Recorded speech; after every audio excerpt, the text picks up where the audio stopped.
years in the making, this revenge was perfect. It started back in 2010. Sterling Tech was buzzing, a tiny office overflowing with caffeine and dreams. David and I, we were the engine room. We were building an AI, something that could learn, adapt, and think. It sounds cliché now, but back then, it felt like we were holding the future in our hands. David was the face man, good with people, persuasive. I was the code monkey, happy to bury myself in lines of logic. We complemented each other perfectly, or so I thought. The breakthrough came late one night. After weeks of relentless coding, I cracked it.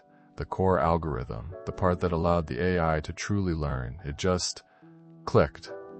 I remember the rush, the almost unbearable excitement. I called David immediately. I did it, I told him, my voice thick with exhaustion and triumph. I finally did it. He was ecstatic, full of congratulations. We spent the next few hours going over the code, refining it, pushing it to its limits. He grasped it instantly, asked insightful questions, made helpful suggestions. He was my best friend, my brother in arms. I trusted him implicitly. That trust started to erode, slowly, almost imperceptibly. It began with small things. During meetings with Robert Maxwell, the CEO, David would subtly rephrase my ideas, presenting them as his own. He'd use my words, my explanations, but the credit would somehow land on him. I initially brushed it off. Maybe I was being paranoid. Maybe I wasn't articulating my ideas clearly enough. But the feeling lingered, a nagging unease that I couldn't shake. Then came the whispers, rumors circulating that David was angling for a promotion, a bigger slice of the pie. He was spending more time with Maxwell, attending exclusive lunches, golfing on weekends. He was climbing the corporate ladder, and I was starting to feel like a rung beneath him. I confronted him about it one evening after work. We were grabbing beers at our usual dive bar, the place where we'd celebrated countless milestones. "Dave, what's going on?" I asked, trying to keep my tone light. "I've been hearing things." He looked at me, his eyes sincere, almost hurt. "What are you talking about, Elias? We're a team." "I'd never do anything to screw you over." I wanted to believe him. I needed to believe him. But the seed of doubt had been planted, and it was starting to take root. Then came the hammer blow. One Monday morning, I was called into Maxwell's office. He was sitting behind his massive mahogany desk, his face grim. "Elias," he said, his voice cold and devoid of any warmth. "We have reason to believe you've been leaking confidential information to a competitor." I stared at him, dumbfounded. "What? That's insane! I would never!" He held up a file. "We have evidence. Emails, file transfers. It's all here." I grabbed the file and started flipping through the pages. My heart pounded in my chest. The emails looked authentic. The file transfer logs, it was all there. But it was wrong. It was a fabrication. "This is a setup," I said, my voice trembling. "I swear, I didn't do any of this." Maxwell remained impassive. "The evidence speaks for itself. Your employment with Sterling Tech is terminated, effective immediately." I was escorted out of the building, my belongings packed in a cardboard box. I felt numb, betrayed, utterly lost. My world crumbled. I tried to find another job, but my reputation was mud. The accusations of corporate espionage followed me like a shadow. No one wanted to hire me. I was blacklisted. I contacted Sarah Chen, a lawyer I knew from college. She reviewed the evidence, but she was blunt. "It's circumstantial," she said. "They have you dead to rights. A lawsuit would be too risky. You'd lose, and it would ruin you financially." I was alone. I spiraled into depression. I lost my apartment, my savings, everything. I spent my days wandering aimlessly, haunted by the feeling of injustice. David's face, his betrayal, it burned in my mind. That's when I made a decision. I wouldn't let him get away with it. I would clear my name, and I would make him pay. I disappeared. I cut off contact with everyone.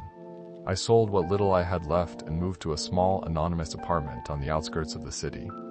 I became a ghost. I spent the next few years educating myself. I devoured books on corporate law, forensic accounting, and cybersecurity. I learned how to trace digital footprints, how to uncover hidden assets, how to expose fraud. I meticulously documented every interaction I had with David and other Sterling Tech employees before I was fired. I searched for inconsistencies, for patterns, for anything that could prove my innocence and expose David's treachery. I secretly monitored Sterling Tech from afar using publicly available information. I tracked David's career, his meteoric rise within the company. He was now the CTO, basking in the glory of his AI algorithm, the one I had created. The injustice was a constant ache in my chest. I also noticed something else. Sterling Tech was cutting corners. They were exploiting loopholes, engaging in questionable business practices. They were prioritizing profit over ethics. I made note of everything. During this time, I discreetly built relationships with individuals who might become valuable allies later.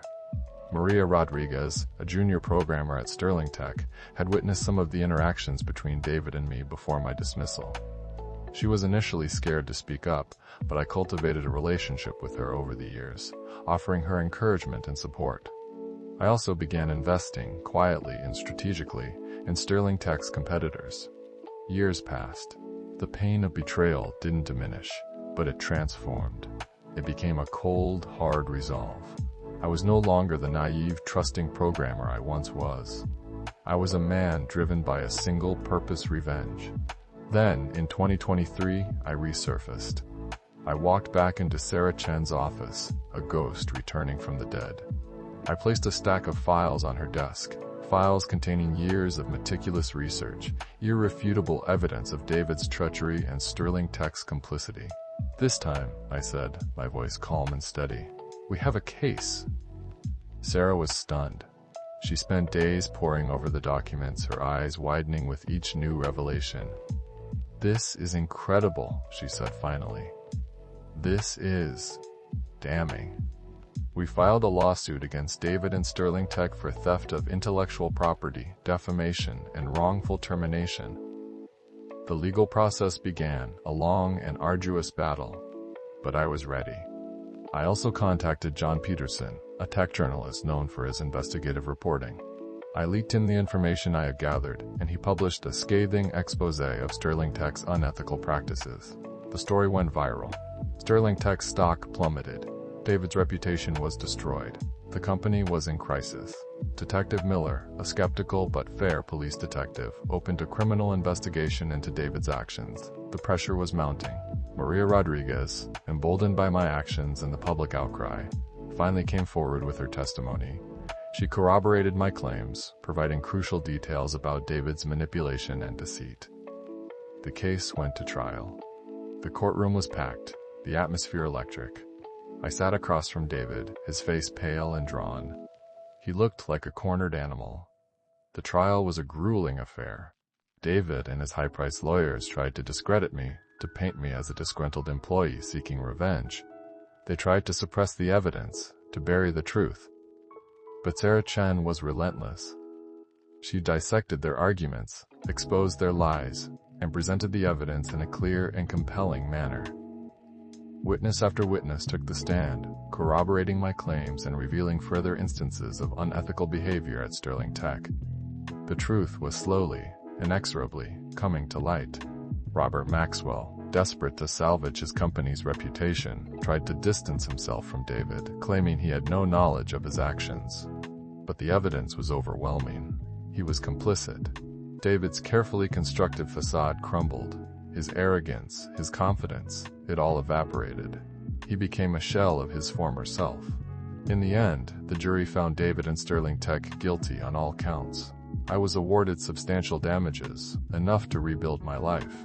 David was facing possible jail time, and Robert Maxwell was forced to resign. Sterling Tech underwent a major restructuring, its reputation forever tarnished. My name was cleared. I was vindicated. I received numerous job offers, but I turned them all down. I decided to start my own company, based on my original algorithm, which I had now improved and refined. The final scene. I'm in my new office, a bright, modern space overlooking the city. I gaze out the window, a sense of peace and satisfaction washing over me. I had achieved my revenge. But there's also a hint of melancholy.